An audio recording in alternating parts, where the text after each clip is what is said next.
Hello.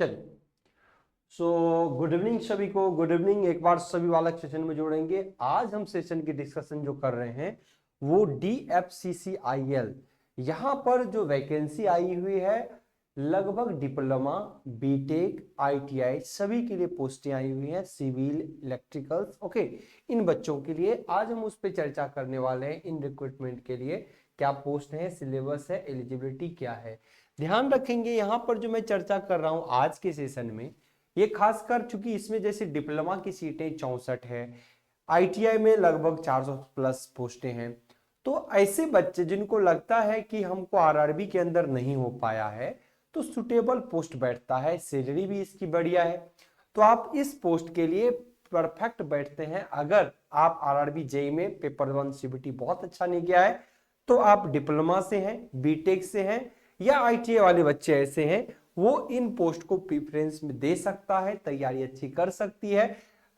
हैं आप लोग, क्योंकि यहाँ पर आपको सिलेबस में बहुत ज्यादा चेंजेस नहीं देखने को मिलेगा। तैयारी कर सकते हैं। टेक्निकल का वेटेज ज्यादा है, नॉन टेक का वेटेज कम है। ITI में तो कंप्लीट नॉन टेक्निकल ही है, जबकि जेई वाला जो सेक्शन है, यानी आप कह सकते हैं डिप्लोमा वाला जो बच्चा है, ऐसे बच्चों के लिए जो अच्छा खासा टेक्निकल का वेटेज दिया हुआ है और नॉन टेक का वेटेज कम है, तो आपकी तैयारी अगर टेक्निकल बेहतर है तो कर सकते हैं तैयारी। आइए हम इसके संपूर्ण नोटिफिकेशन की डिटेल हम आपके बारे में डिटेल नोटिफिकेशन आपको यहाँ पे समझाने वाले हैं। ओके, तो आइए हम इस पे चर्चा करते हैं। देखिए, dedicated front corridor corporation of India है, भारत सरकार के अंदर सेंट्रल की जॉब है, और इस पे हम चर्चा करने वाले हैं एक एक करके। सबसे पहले ये जो है फॉर्म डेट इसका आउट हो चुका है, कब फॉर्म भरना है ये सभी चीजों की चर्चा हम यहाँ पे करेंगे। इंपॉर्टेंट डेट्स जो इसको लेकर कुछ महत्वपूर्ण डेट है, हम उस पर भी चर्चा करेंगे अभी आपके साथ। तो आइए एक एक चीजों की चर्चा करते हैं। जो महत्वपूर्ण डेट्स हैं इनमें कह रहा है कि ओपनिंग जो डेट है ऑनलाइन रजिस्ट्रेशन का, ये 18 जनवरी से स्टार्ट हो चुका है। ठीक है, क्लोज जो होगा ये 16 फरवरी को होगा, तो हम क्लोजिंग डेट को एकदम इग्नोर करेंगे। अभी से आप फॉर्म भरना शुरू कर सकते हैं। ओके, अब यहाँ पे बोला है जो dates of opening window for application form correction का, ये 23 फरवरी को, अगर आपने कोई गलतियां की है तो 23 फरवरी और 27 फरवरी को ये करेक्शन का डेट देगा, यानी 23 से 27 4 दिन का विंडो आपको मिलेगा जहां पर आप करेक्शन कर सकते हैं। लेकिन ऐसे किसी करेक्शन की ओर मत ध्यान दें, पहली बार ही अच्छे तरीके से फॉर्म भरने की पूरी कोशिश करें। अब इन्होंने ये भी बताया कि एग्जाम कब होगा, तो tentative schedule for first stage computer CBT 1, यानी कंप्यूटर बेस्ड ये एग्जाम होने हैं, जिसमें किसी एग्जाम में 2 चरणों में होगा, किसी में एक ही चरणों में होगा। तो CBT 1 बेस्ड जो है ये कह रहा है कि एक्सपेक्टेड है कि अप्रैल में हो जाए। तकरीबन आप मानिए कि 4 महीने का गैप आपको CBT के लिए दे रहा है। Tentative schedule for second stage computer based test, ये कह रहा अगस्त 2025 के आसपास, यानी अच्छा खासा समय आपको दे रहा है। Tentative schedule for physical efficient test, कुछ ऐसे टेस्ट जैसे ITI वाले के लिए फिजिकल एफिशिएंट टेस्ट जिसको पेट कहेंगे, ये सिर्फ ITI वाला देगा, बीटेक डिप्लोमा वाले को इस टेस्ट में नहीं गुजरना होगा, और ये होगा अक्टूबर और नवंबर 2025। यानी एक अच्छा समय आपको ये दे रहा है। हर बार इस एग्जाम में, यानी इस टाइप के DFCCIL के अंदर कम ही पोस्टें आती है, पर सॉलिड पोस्टें होती हैं, सैलरी बढ़िया होता है, सेंट्रल गवर्नमेंट की जॉब होती है। बहुत धमाकेदार तरीके से अगर आपका टेक्निकल है तो जरूर इस एग्जाम को निकाल लीजिएगा। लेकिन वहीं अगर ITI वाले बच्चे हैं तो आपका नॉन टेक्निकल ही यहाँ पे पूछता है, रेलवे से रिलेवेंट सिर्फ 10 मार्क्स का क्वेश्चन पूछता है। तो डिप्लोमा वाले के लिए बेहतर है, और ITI वाले के लिए इसलिए बेहतर है कि अगर रेलवे की तैयारी नॉन टेक का पहला पेपर किया है तो आसानी से इसको कर सकता है। Clear? Now the above schedule of for CBTs and PET are tentative and subjected to change। ये जो डेट दिए हैं ये एक्सपेक्टेड डेट है, यानी टेंटेटिव डेट है, इसमें कुछ बदलाव आने वाले दिनों में किए जा सकते हैं या हो सकते हैं। क्लियर? आपको इन पे भी जानकारी होनी चाहिए। नाउ अब मैं यहां पर चर्चा करूंगा आगे कि और क्या क्या बातें हैं। क्लिक यहाँ पर करेंगे ना इसी लिंक पे, ये आपको टेलीग्राम पे ये लिंक चला जाएगा, तो आप यहाँ लिंक से ही डायरेक्ट आप इसमें फॉर्म फिल कर सकते हैं। ओके, नाउ अब आइए मैं आपको इसको लेके और भी चीजों की चर्चा करूंगा कि इसमें क्या है।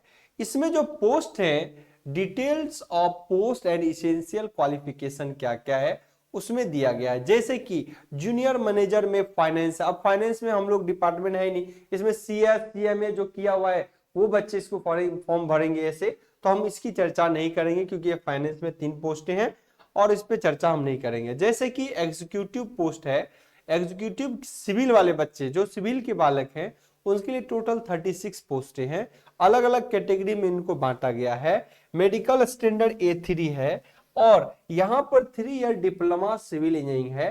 ध्यान रखिएगा सिविल इंजीनियरिंग 3 ईयर का डिप्लोमा तो यहाँ पे लिख रखा है, सिविल वाले बच्चे के लिए 3 ईयर डिप्लोमा तो है ही, पर जिसके पास हायर डिग्री है बीटेक वो भी इस फॉर्म को भर सकता है। अगर किसी ने इंटीग्रेटेड कोर्स कर रखा है, BTech plus MTech integrated course कर रखा है, वो भी इस फॉर्म के लिए एलिजिबल है अगर वो सिविल डिपार्टमेंट से हैं। ओके, तो इन बातों का भी ध्यान रखिएगा। तो लेकिन एक और क्राइटेरिया आपको यहाँ पे पता होनी चाहिए, जो क्राइटेरिया ये कहता है कि आपको 60% मार्क्स मिनिमम चाहिए, ये बातों का भी ध्यान रहे। 60% मार्क्स से कम नहीं चाहिए, मिनिमम 60% मार्क्स, चाहे कोई भी डिपार्टमेंट है, ITI है आपको 60% चाहिए, डिप्लोमा वाले हैं जो अपना डिप्लोमा वाला का फॉर्म भरेगा उसको भी 60 चाहिए, बीटेक है आपको 60% मिनिमम चाहिए। ITI वाले का बिल्कुल अलग है क्योंकि वहां नॉन टेक पूछेगा, लेकिन उसमें ITI में आपका 60% होना चाहिए। लेकिन आप अगर बीटेक और डिप्लोमा के तहत फॉर्म भरते हैं तो भी आपको मिनिमम 60% मार्क्स चाहिए, इन बातों का ख्याल रहे बिल्कुल। ओके, आइए हम और भी चीजों की चर्चा करते हैं। यहाँ पे एग्जीक्यूटिव इलेक्ट्रिकल इंजीनियर के अंदर जो है यहाँ पर टोटल 64 भर्तियां हैं और ये भर्तियां भी अलग अलग पोस्ट के लिए UR में 28, SC में इतना, ST में इतना, OBC नॉन क्रीमियल क्रीमियर इस तरीके के में बांटे गए हैं। अब यहाँ पर देखिए 3 ईयर डिप्लोमा तो यहाँ पे लिखा ही है, यानी डिप्लोमा तो है ही, डिप्लोमा में कोई समस्या नहीं है। लेकिन अगर आप बीटेक हैं तो भी आप इस फॉर्म को भर सकते हैं, और या कोई बालक ऐसा है जो बीटेक प्लस इंटीग्रेटेड कोर्स में एमटेक किया हुआ है वो भी इस फॉर्म को भर सकता है। ओके, और इन डिसिप्लिन में जैसे कि इलेक्ट्रिकल में, इलेक्ट्रॉनिक्स में, ट्रिपल ई में, है ना, इलेक्ट्रिकल एंड इलेक्ट्रॉनिक्स एक डिपार्टमेंट होता है, पावर सिस्टम के अंदर सप्लाई में, इंस्ट्रूमेंटेशन एंड कंट्रोल में, इंडस्ट्रियल इलेक्ट्रॉनिक्स में, इलेक्ट्रॉनिक्स के अंदर instrumentation, applied electronics, digital electronics, instrumentation, power electronics, electronics control system from recognise. ध्यान रखें इसमें भी बोल रहा है इन सभी डिग्रियों के अंदर आपको 60% मिनिमम तो होनी ही चाहिए, ये भी बात आपको ध्यान रहनी चाहिए। क्लियर।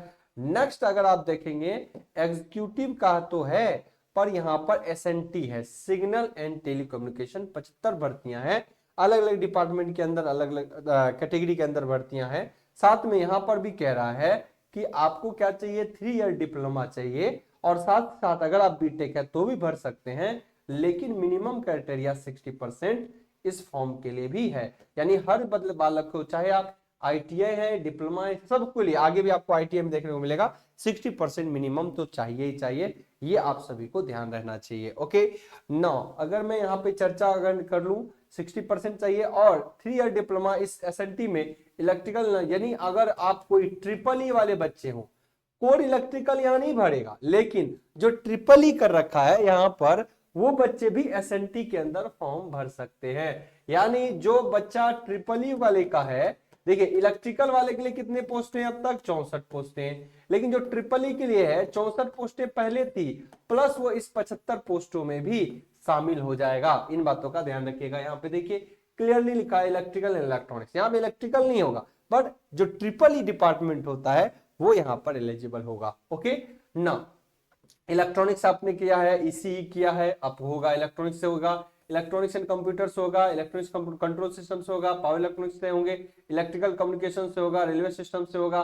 ओके, उसके बाद आप देखिए इलेक्ट्रिकल यहाँ पे मेंशन किया हुआ है, यहाँ पर सिर्फ और सिर्फ इलेक्ट्रिकल को भी मेंशन किया हुआ है, यानी इलेक्ट्रिकल में भी आप 75 पोस्ट ऐड कर दीजिए, क्योंकि यहाँ पर इलेक्ट्रिकल को भी शामिल कर लिया है। ओके, नेक्स्ट है इलेक्ट्रॉनिक्स भी सेपरेट कर दिया है, माइक्रो इलेक्ट्रॉनिक्स भी, यानी यहाँ पर फिर भी ध्यान रखें इलेक्ट्रॉनिक्स वाले बच्चे और यानी ट्रिपल ई और इलेक्ट्रिकल दोनों एलिजिबल हैं, क्योंकि यहाँ पर इलेक्ट्रिकल इसने मेंशन कर दिया है।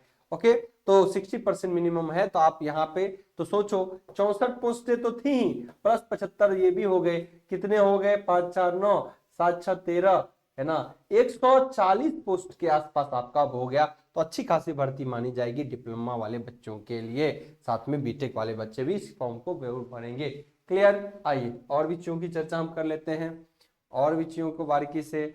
अगर मल्टीटास्किंग स्टाफ के लिए भरता है, यानी आईटीआई वाले जो बच्चे हैं उनके लिए कितने पोस्टें दी गई है, 464।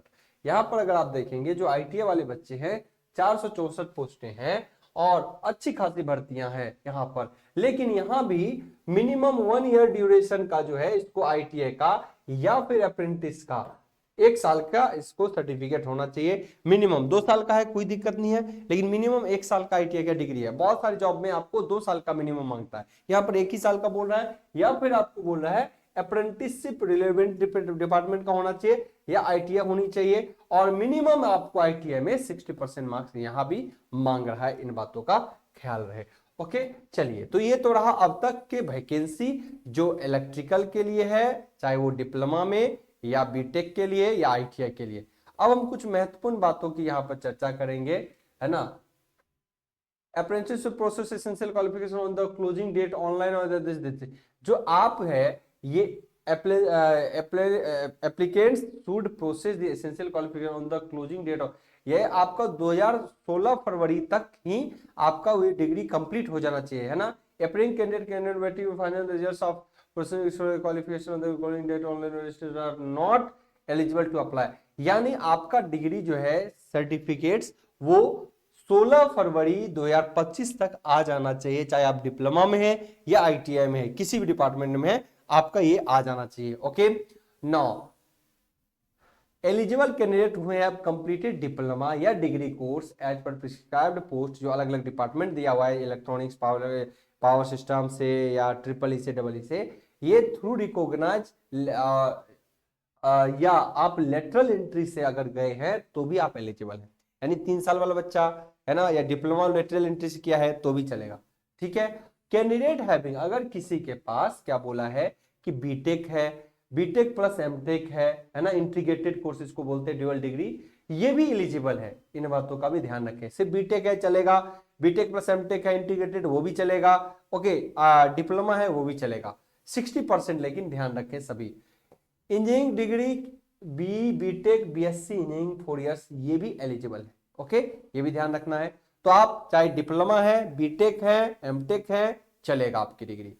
ओके, सब में लेकिन 60% होनी चाहिए। और आइए आगे हम बात करेंगे एमटीएस की, एमटीएस को लेके, मल्टीटास्क स्टाफ को लेके। अब आइए जो महत्वपूर्ण बातें हैं, आप लोगों ने हालांकि और भी देखे होंगे वीडियोज, इस पे बहुत सारे वीडियोज बनते हैं। अब मैं एक बार चर्चा आपको यहाँ पे कर देता हूँ। एज लिमिट, तो एज बालक यहाँ पर किया गया है, चाहे आप एमटीएस की आईटीआई ही क्यों नहीं है उसके लिए भी 18 साल मिनिमम रखा गया है। इन बातों का भी ख्याल रखें, है ना। जूनियर मैनेजर का भी 18 से 30 साल लिया है, एग्जीक्यूटिव का भी 18 से 30 साल, यानी आईटीआई है तब भी, डिप्लोमा है तब भी, बीटेक है तब भी, सभी के लिए जो एज क्राइटेरिया रखा है मिनिमम 18 साल। अमूमन आईटीआई वाला बच्चा बहुत हो सकता है कि 18 साल कंप्लीट बनने को किया हो, तो आपको ये 18 साल मिनिमम होना चाहिए। इलेक्ट्रिकल डिप्लोमा हो, बीटेक हो, तो ये 18 साल से ऊपर रहेगा। ओके, नाउ एज का relaxation as per government rules आपको मिलते हैं। ओके, आप एससी कैंडिडेट हैं 5 साल, अगर कोई एससी में है और 30 के बदले 35-34 साल का है तब भी उसको यहाँ पे एज रिलैक्सेशन मिलेगा। क्लियर इन बातों। आईटीआई वाले एमटीएस का 33 साल प्लस, अगर वो एससी एसटी के लिए 33-5 और 30 साल तक वो फॉर्म भर सकता है। क्लियर, इन बातों का ख्याल रखेंगे। रिलैक्सेशन मिलता है, जैसे रेलवे मिलता है ना आपको, वैसे हर जगह रिलैक्सेशन यहाँ भी देखने को मिलेगा। अच्छा, अपर एज लिमिट, ये तो वही कंडीशन है ना। और आइए मैं चीज़ों को बता देता हूँ एक बार। ओबीसी, ये तो सर्टिफिकेट को लेके है, OBC non creamy layer, creamy layer, है ना, ईडब्ल्यूएस, ये तो सर्टिफिकेट को लेके डिस्कस कर रखा है। ये तो आप आई होप जो फायदा उठाते हैं वो ये सब सर्टिफिकेट बना के रखे होंगे, है ना, सभी बच्चे के पास होगा ही, क्योंकि रेलवे में अभी करंट आपने भर्तियां भरी हैं। चलिए एक बार और आ जाना दीजिए। एक बार चीजों को आ जाने दीजिए और एनओसी के बारे में चर्चा कर रहा है।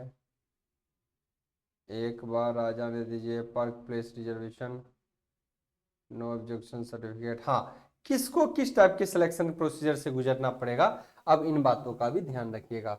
अगर आप बात करते हैं जूनियर मैनेजर की, तो ध्यान रखिएगा यहाँ पर आपको स्टेज 1 देना पड़ेगा। यहाँ पे दो बेस्ट जूनियर मैनेजर को सीबीटी 1 भी देना है, सीबीटी 2 भी देना है ना, सीबीटी 1 और सीबीटी 2 दोनों देना है। और इसको फिजिकल ये नहीं देना है इतने, यानी देखिए पेट जो है फिजिकल एफिशिएंसी टेस्ट आपको पहला पोस्ट के लिए नहीं देना है, दूसरे पोस्ट वाले के लिए नहीं देना, तीसरे के लिए भी नहीं देना, चौथे के लिए भी नहीं देना है, एमटीएस वाले को पेट देना है। बाकी शिफ्टी 1 सबको देना है, शिफ्टी 2 सबको देना है, डॉक्यूमेंट वेरिफिकेशन सबको करना है और मेडिकल टेस्ट भी सबको देना है। ओके, चलिए और आगे आए। स्कीम ऑफ एग्जामिनेशन, अब कह रहा है कि एग्जामिनेशन कैसे होगा, तो शेड्यूल ऑफ एग्जामिनेशन कह रहा है detail of computer based test CBT under cell 3। यहां पर देखिए चीजों को एक बार समझिएगा। यहां पर there shall be two stages CBT 1 and CBT 2 होना है फॉर ऑल एडवर्टाइजमेंट पोस्ट, बिल्कुल होना है चाहे आप किसी पोस्ट के लिए हैं। और यहां पर दिखाया है और इसमें देगा कि किसमें सीबीटी 1 होगा किसमें नहीं होगा। और अभी तक तो बोला है देयर सेल बी, है ना, two stage CBT 1 and CBT 2 for all advertise post, ठीक है। The standard question for both 1 and 2 CBT will be generally in conformity with the educational standard prescribe, यानी आपको जो क्वेश्चन मिलेंगे वो आपको अपने ही स्टैंडर्ड के क्वेश्चन मिलेंगे। ओके, नेगेटिव मार्किंग 1/4 दिया है, यहाँ पर देखिए 1/4 नेगेटिव मार्किंग है, चाहे नेगेटिव मार्किंग फॉर सीबीटी 1 और सीबीटी 2 दोनों के लिए 1/4 दिया है ना, अलॉटेड ईच क्वेश्चंस। चलिए, wrong attempts. First stage CBT 1 में स्क्रीनिंग नेचर, पहला टेस्ट जो होगा सिर्फ आपको क्वालिफाई करना होगा, इसमें क्वालिफाइंग होंगे, यानी इसी को स्क्रीनिंग टेस्ट कहते हैं। मतलब पहले वाले जब वैकेंसी होंगी उससे आपको छांट लिया जाएगा, ठीक है ना। पहले जो आप भर्ती दोगे, मतलब 5,000 बच्चे दिए हैं, उसमें इसको जितना लेना है, शायद 15 गुना लेना है या 10 गुना लेना है या 20 गुना लेना है, ये उतने को छांट लेगा, तब सीबीटी 2 में ले जाएगा। सीबीटी 2 ही मेरिट बनाएगा। जैसे रेलवे के भी एग्जाम में, आरआरबी जेई के एग्जाम में या आरबीएलपी में सीबीटी 1 का मार्क्स नहीं जुड़ता, वहां स्क्रीनिंग होता है, पहला पेपर हो जाता है, फिर दूसरे पेपर में आपके स्कोर बनते हैं, ठीक है। The score normalised of score of CBT 1 stage shall be used only of, अगर आपके डिफरेंट डिफरेंट चरणों में होते हैं तो नॉर्मलाइजेशन होगा, ठीक है। The total number of candidate can be shortlisted in next stage to selection procedure will be, देखिए पहला पेपर अगर आप देते हो तो दूसरे पेपर में क्या होगा। हाँ, ये क्या बोला है अब यहाँ देखिए, सेकेंड स्टेज कंप्यूटर टेस्ट जो होगा उनके लिए क्या क्या बोला गया है। अब इन पे देखिए, पहला अगर आपने दे दिया तो जो सेकेंड में जाएंगे तो 20 टाइम ऑफ कम्युनिटी, बिल्कुल अभी बोला ना 10 15 या 20 टाइम जो भी होगा, ये कह रहा है कि हम 20 टाइम लेंगे, कितना 20 टाइम ले लेंगे जो फर्स्ट स्टेज देगा। अगर मान लो कि हमको पोस्ट है टोटल 500, तो 500 का 20 गुना हम क्या करेंगे, सीबीटी 1 से छांट लेंगे, सीबीटी 2 में लेके जाएंगे। ओके, नेक्स्ट बोला फिजिकल एफिशिएंसी टेस्ट जो होता है 3 times of community wise vacancies of post notification as merit in stage CBT. ध्यान रखना, जो एमटीएस वाला है इसको किससे गुजरना पड़ेगा, पेट से गुजरना पड़ेगा और इसमें 3 गुना लेगा, यानी जो पेट का एग्जाम होगा सीबीटी 2 से ये क्या लेगा, 3 गुना ले लेगा। सीबीटी 1 में ले लेगा पहले कितना गुना, 20 गुना, 20 गुना पोस्ट से 20 गुना, उसमें फिर छांट के लेगा कितना, पोस्ट से 3 गुना, किसमें, पेट में। डॉक्यूमेंट वेरिफिकेशन होता है तो होगा ही, ठीक है। अब आइए, अब आइए, अब आइए देखिए फिर क्या दे रहा है।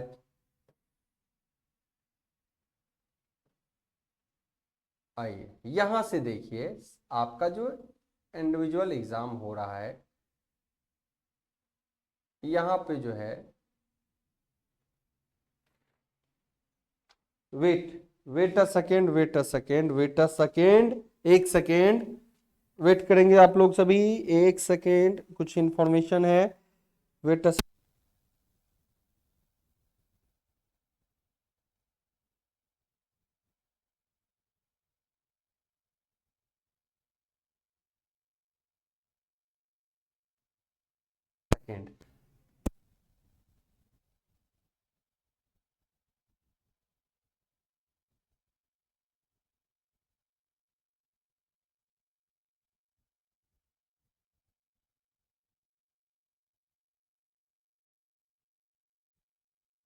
ओके, नाउ आइए अब मैं यहाँ पे चर्चा कर रहा हूं क्या कह रहा है डीएफसी। ओके, यहां पर कह रहा है candidate who have shortlisted for CBT या पेट to available benefit reservation. Okay, ये तो बेनिफिट जो है सीबीटी 1 भी considers 100 multiple question objective question होंगे टाइप।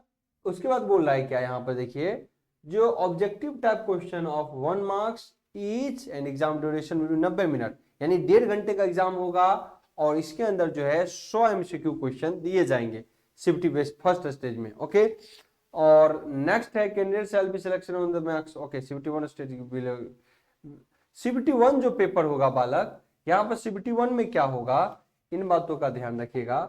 सीबीटी 1 में मैथमेटिक्स 30 नंबर का, अभी आपने तैयारी किया हुआ है, जनरल अवेयरनेस 15 नंबर का, साइंस 15 नंबर का, लॉजिकल रीजनिंग 30 नंबर का, और नॉलेज जनरल नॉलेज कंप्यूटर से यानी आपको रेलवे से रिलेटेड जो है जो आपको नॉलेज चाहिए 10 नंबर का, टोटल 100 आपका मार्क्स का यहाँ पर पेपर होगा। ओके, इन बातों का ध्यान रखना। सीबीटी 2 क्या कह रहा है, सेकेंड स्टेज सीबीटी 2 जो, अच्छा ये पेपर आपको ऑलमोस्ट सबको पढ़ा हुआ है, चाहे आप आईटीआई के हैं, डिप्लोमा के हैं, बीटेक के हैं, जो भी बालक हैं, सीबीटी 1 लगभग सभी बालक का तैयार है, इसमें कहीं कोई समस्या नहीं।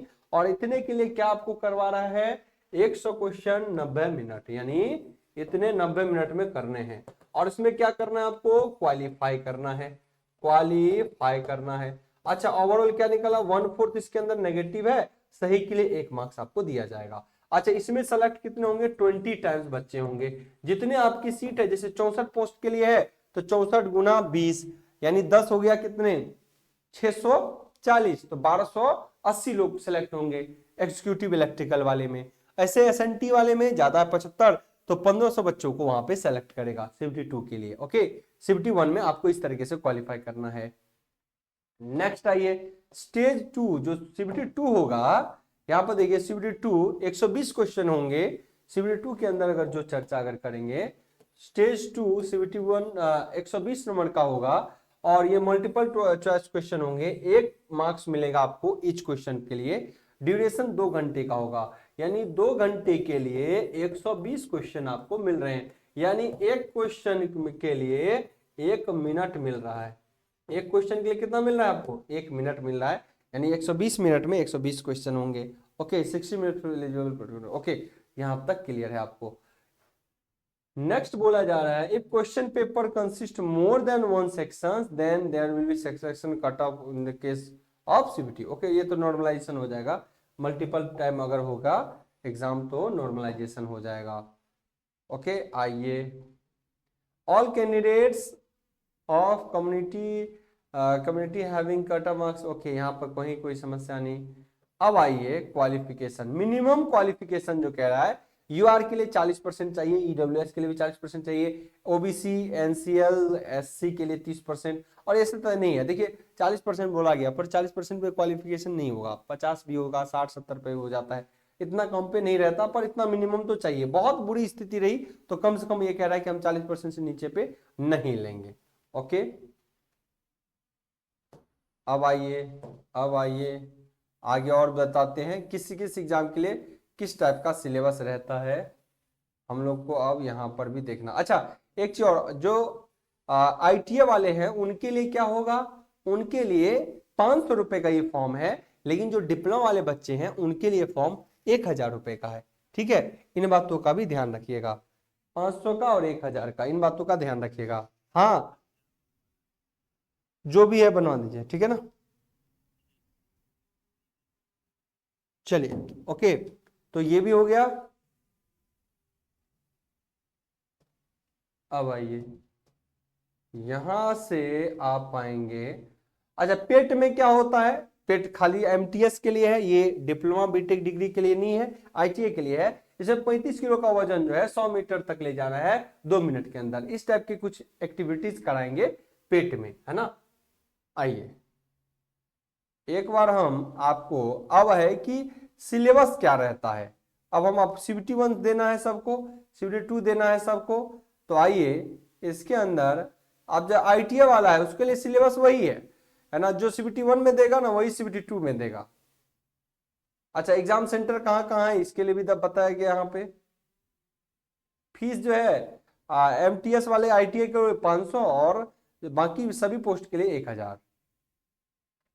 आइए, क्योंकि पूरी नोटिफिकेशन पढ़ना होगा तो समय थोड़ी देनी होगी, अच्छे से आपको देखना होगा। अब जो महत्वपूर्ण चीजें हैं हम वहां पर आपको लेके जाते हैं। आइए, डॉक्यूमेंट वेरिफिकेशन किस तरीके से होगा वो सारा प्रोसेस बता रहा है। अब हमारे लिए महत्वपूर्ण है सिलेबस, है ना। इसका सिलेबस क्या है, ये तो वो है कि इस टाइप से इसको कैटेगरी का फॉर्म चाहिए, ओबीसी चाहिए, एसटी चाहिए, ये डॉक्यूमेंट आपको वेरीफाई करवाना लिखवाना है ना। जैसे रेलवे में अपना वो देता है ओबीसी ऐसे बनाइए, है ना, उस तरीके से। अब सिलेबस आपको नीचे देखने को मिलेगा। वेट,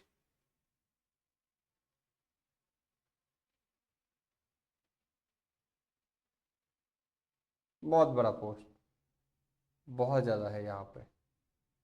एनेक्सर किस किस चीज़ का दिया हुआ है। अच्छा, कहाँ कहाँ इसका कोड और कहाँ कहाँ इसका एग्ज़ाम होगा ना, एग्ज़ाम सेंटर ये भी दिया हुआ है। बस बहुत जल्दी आपको सिलेबस दिखाते हैं। सीबीटी 1 क्या पूछेगा, सीबीटी 2 क्या पूछेगा। सीबीटी 1 तो कॉमन ही थे।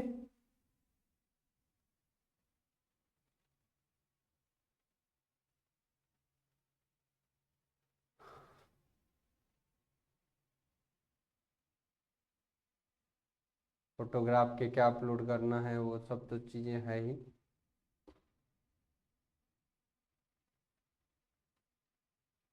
वेट,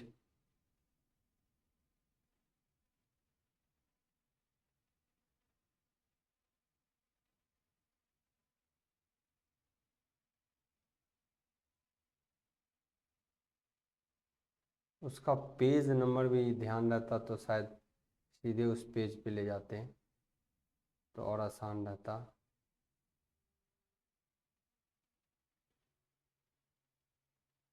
वेट बालक, एक बार मैं इसका दिखा देता हूँ।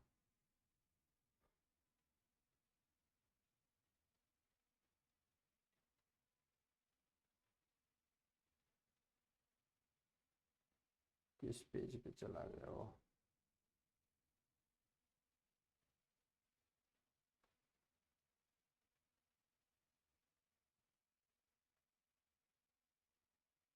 वेट,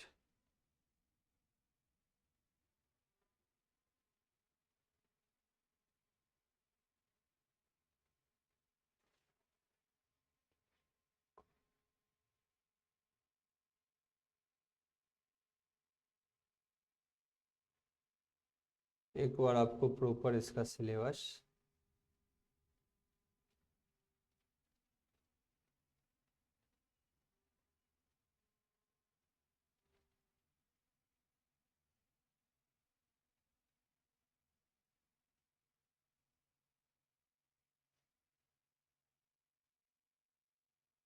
वेट,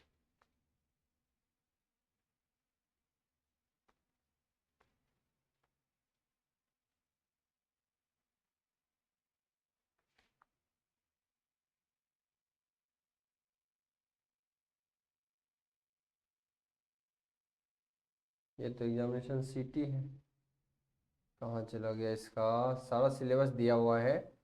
जैसे जेई वाले के लिए जो है मैं अभी आपको एक बार बता देता हूँ।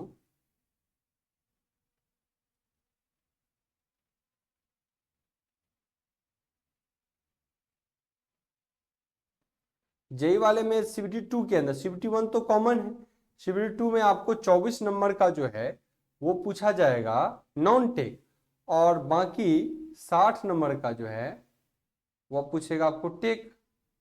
सॉरी, 60 नंबर का बोला, 96 नंबर का, तो 120 नंबर इस तरीके से होता है। और पेपर 1 कॉमन ही है सबके लिए, पेपर 1 कॉमन है। आईटीआई का जो पेपर 1 है वही पेपर 2 है। सेम नॉन टेक, कोई आईटीआई का सेपरेट सिलेबस नहीं दिया गया है। अब यहां तक तो अपन आ गए। वेट, मैं आपको एक बार बता देता हूं ऐसे। इसके सिलेबस में जो है, जैसे डिग्री डिप्लोमा है, डिग्री डिप्लोमा, है ना, डिप्लोमा, है ना, इन सब के लिए जो है आपका CBT 1 तो हो ही गया, पूरा नॉन टेक है।